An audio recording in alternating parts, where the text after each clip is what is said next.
My earliest memory was holding my little sister's hand.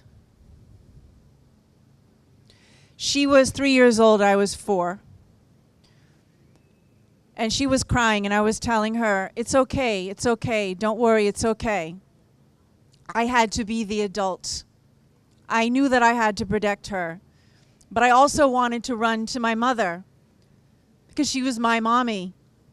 And Daddy was beating her up on the other side of the bedroom door. And I heard her screaming. And I remember very distinctly her saying, don't open the door. Do not open the door. But hearing her being thrown against it. And at the end of that particular assault, which was one of so many, she would be missing her 2 front teeth. So I am a survivor of childhood domestic violence. And naturally, it shouldn't surprise anybody, as I grew up, to me, it seemed normal to have a boyfriend who was jealous. That meant that he really loved me, because that's what I saw my father do. It seemed normal to me that I would have to manage how much he wanted to control where I did, what I wore, who I was friends with. It never felt normal to me that suddenly I didn't have friends anymore. It never felt normal to me that I was told who I couldn't have dinner with and who I could have dinner with. So what I want to share with you tonight is, you know someone who has gone through domestic abuse. If you know 3 women, you know a victim. Everywhere I go, even the bank, when they see the name of the organization that I'm doing the banking for, the teller will tell me, I know a little something about this. This scar on my forehead is when I left my boyfriend.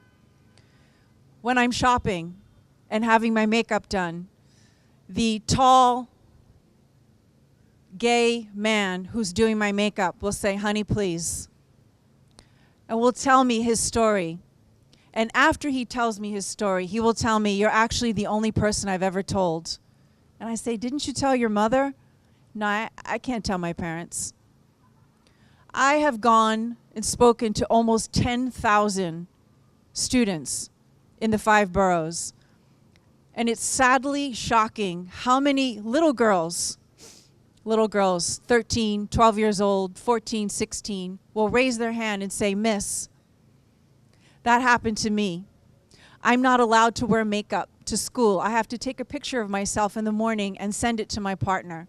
Or how many times a girl has come up to me afterwards and wanted to speak quietly to me to say, Miss, I'm a girl, but I have a girlfriend. And I'm really afraid of her because she gets so mad when I talk to other girls that then she kicks me. And she wants me to come off of Facebook. She doesn't want me on Twitter anymore. So I had to give all of that up. Is that abuse? It's so painful to have to look her in the eye and say, yes, it is. And it's also such a blessing and an honor that New York City schools are finally realizing it is all about education. What did we all need to know before the first date, before the first kiss? Which one of you here listening to me had that education when you were young? I know I didn't. I had to learn it the hard way. We all have to learn it the hard way.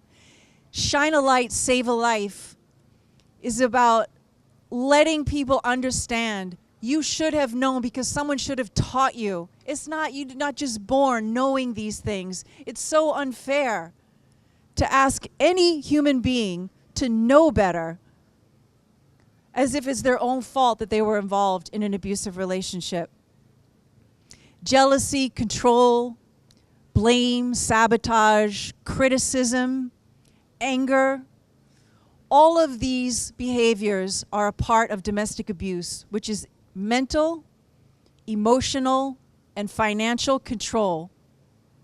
It is not just physical violence. So I would urge you, if you're here this evening, and someone close to you in your life, or your own self, if you have ever been in a relationship where you cannot be yourself anymore because you're so afraid to make the person angry, you're so afraid to be blamed, you're so afraid to have your love turned against you.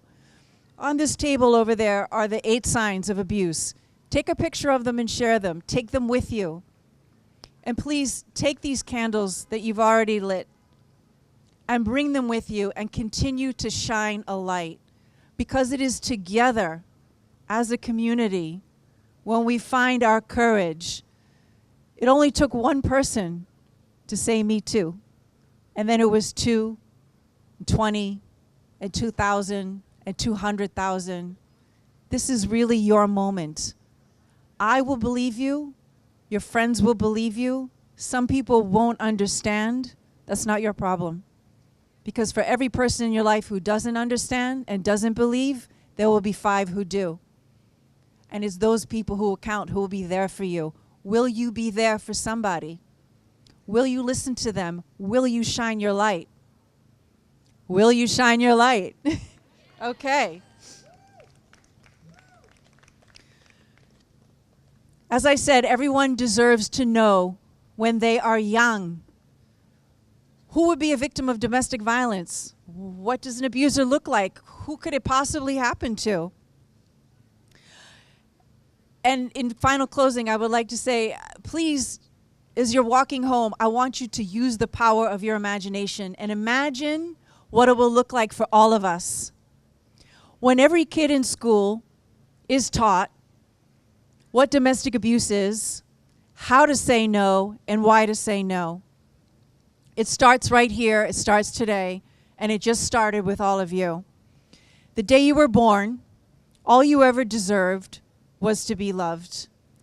The day you were born is the exact day that you began to matter.